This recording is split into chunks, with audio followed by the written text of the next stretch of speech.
हमारा काम foreign office में ही होता था, मैं फॉरेन मिनिस्टर रहा हूं इतने साल, कि फॉरेन ऑफिस आपको ऑप्शंस देता है गवर्नमेंट को, ये करें ये करें ये करें। ये तो ऑप्शन ही क्लोज करना चाह रहे हैं मोदी साहब के। तो मैं ये समझता हूं, एक तो मोदी साहब वो कहते हैं छोटे मियाँ बड़े मियाँ सुभान अल्लाह। अब पता नहीं छोटा कौन है बड़ा है, इंडियन मीडिया या मोदी। लेकिन ये जो एक तो इनकी एडवाइस है, एक इंडियन डिफेंस एनालिस्ट की एडवाइस है, और वो मैं पढ़ रहा हूं बड़े तवातुर से। डिफेंस एनालिस्ट कह रहे हैं कि पाकिस्तान से जंग ना करो, एक हद से आगे ना बढ़ना, क्योंकि उसकी एयरफोर्स और उसकी आर्मी तैयार बैठी है, बैटल ट्रेंड है, डिसिप्लिन्ड है, और एक मजबूत फौज है। यानी कि ये वो रिपीटेडली वहाँ कहा जा रहा है। और इस चीज़ का एतराफ़ मैं देख रहा था, एक प्रोग्राम हो रहा था, जैसे लग रहा था कि वो कोई इंडिया का कोई GHQ है, वो बैठा हुआ था, उसका नाम था प्रोग्राम वॉर गेम्स। उसमें उन्होंने जर्नैल भी बुलाए हुए थे कि एक पाकिस्तान का कि क्या करेगा, वो क्या करेगा। लेकिन मैं हैरान ही हो रहा था कि जो उनका वो बंदा एंकर था, वो तो ऐसे लगता है कि इंडियन कमांडर इन चीफ है डिफेंस फोर्सेस का, कि अब वो करेंगे तो ये हो जाएगा, ये करेंगे तो वो हो जाएगा। ऑब्वियसली इसको ब्रीफिंग तो दी गई ये थी। बहुत अच्छी बात भी है, क्योंकि जो गोदी मीडिया है, मोदी का गोदी मीडिया, वो तो बड़ा काम आसान कर रहा है कि जो इल्ज़ाम उन्होंने लगाया था वो बेनकाब हो गया। सर, आपकी जो खारजा अमूर है बड़ी उस पर गहरी नज़र है। वज़ीर आज़म शहबाज शरीफ ने एक पेशकश की है कि पहलगाम जो वाक़या हुआ है इसकी गैर जानिबदाराना तहकीकात कराई जाएं, और इसकी पजीराई हो रही है पूरी दुनिया में। इसकी पजीराई जो है वो चाइना आया है, सऊदी अरब आया है, बरतानिया आया है, दीगर ममालिक आए हैं। क्या इंडिया भी मानेगा इसको? अगर नहीं मानेगा तो इंडिया को इसका क्या नुकसान होगा? देखिए, पहली बात तो ये है कि जो आप पूछ रहे हैं इसमें कि बहुत अच्छा किया, इसको बात दलील से करनी चाहिए, क्योंकि वो बगैर सोचे 5 मिनट में, अभी हुआ नहीं था, कहना शुरू कर दिया जी ये तो पाकिस्तान ने करा है। अब तुम्हें बताया किसने है? मैं एक इंटरनेशनल एजेंसी की बात कर रहा हूँ। 2 दिन पहले मैं वो देख रहा था कि वो उन्होंने कहा था, रिपोर्ट कर रहे थे, उस वक्त तक 2 घर ब्लो अप हुए थे, अब तो बहुत ज़्यादा ब्लो अप कर दिए बदकिस्मती से कश्मीर में। तो उन्होंने नाम दिए थे और उनको वो कह रहे थे ये इंडियन सिटीजन्स हैं, ये जो इंटरनेशनल एजेंसी कह रही थी, असल में वो कश्मीरी थे। तो कह रहे थे कि अगर यहाँ घर उड़ाए जा रहे हैं श्रीनगर के इर्द गिर्द, तो ये पाकिस्तान की तरफ से इसमें आ गया। इतनी जल्दी में आपने घर उड़ाने शुरू कर दिए, इसका मतलब आपको पता है कि यहाँ ही के लोग इन्वॉल्व थे। तो ये वो क्वेश्चन कर रहा था और कह रहा था कि जी कॉन्ट्रडिक्शन है इंडिया के क्लेम में। और अब जो प्राइम मिनिस्टर ने ये ऑफर दी है बड़ी रीजनेबल है, हर जी होश आदमी ये कहेगा। अच्छा, दूसरी चीज़ और चीज़ मैं बताना चाहता हूँ, यहाँ अटैक हुआ हमारे बलूचिस्तान में, ट्रेन को अगवा किया गया हाईजैक करके, उसमें लोगों के आइडेंटिटी कार्ड्स देखे गए, उनको चुन चुन के गोली मारी गई, चुन चुन के गोली मारी गई। मैंने तो नहीं देखा कि इंडियन टेलीविजन ने, इंडियन फॉरेन ऑफिस ने कहा बड़ा अफसोस है, ह्यूमन राइट्स की वायलेशन है, ऐसा नहीं होना चाहिए, सिविलियंस को मार दिया गया। अमेरिका ने कंडेम किया, रूस ने किया, चीन ने किया, यूरोपियन यूनियन ने किया, सारी दुनिया ने किया, इंडिया ने तो नहीं की, इंडियन एक्सटर्नल अफेयर्स मिनिस्ट्री ने नहीं किया। तो अब मेरा कहना यह है कि और किया क्यों नहीं, वो भी समझ आ रही है, वो भी किस मुंह से करें।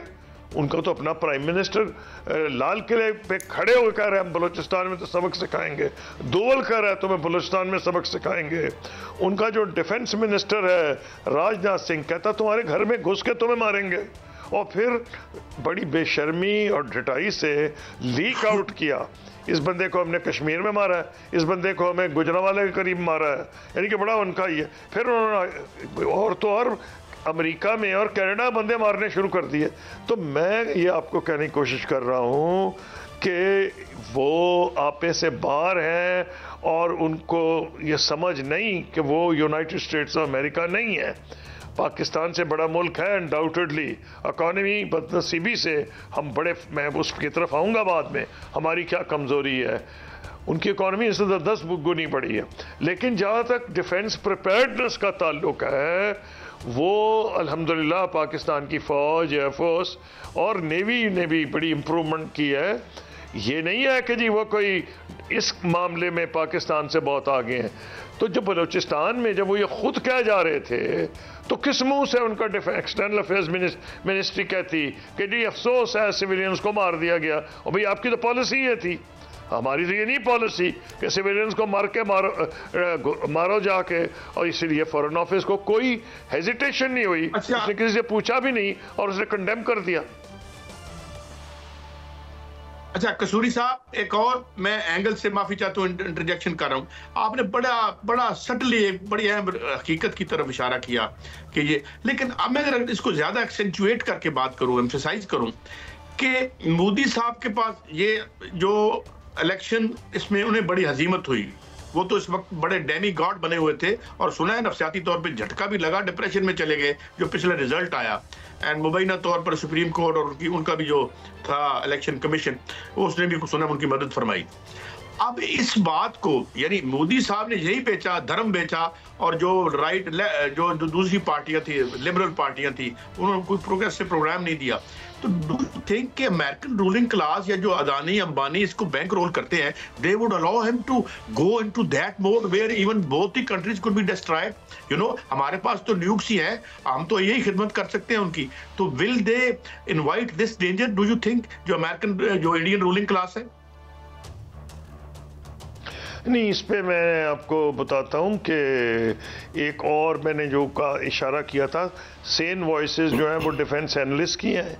और मैं 2008 का एक मुंबई का बदकिस्मती से जो वाक़या था वो मैं उसकी तरफ आना चाहूँगा। इट वाज अनफॉर्चुनेट, लेकिन उसके बाद मुझे अच्छी तरह याद है कि मेरे पास टॉप लेवल अमेरिकन एक डेलीगेशन आया। मुझे फॉरेन ऑफिस छोड़े हुए अभी कोई 7-8 महीने हुए थे, ये 2008 की बात है, बॉम्बे के बाद।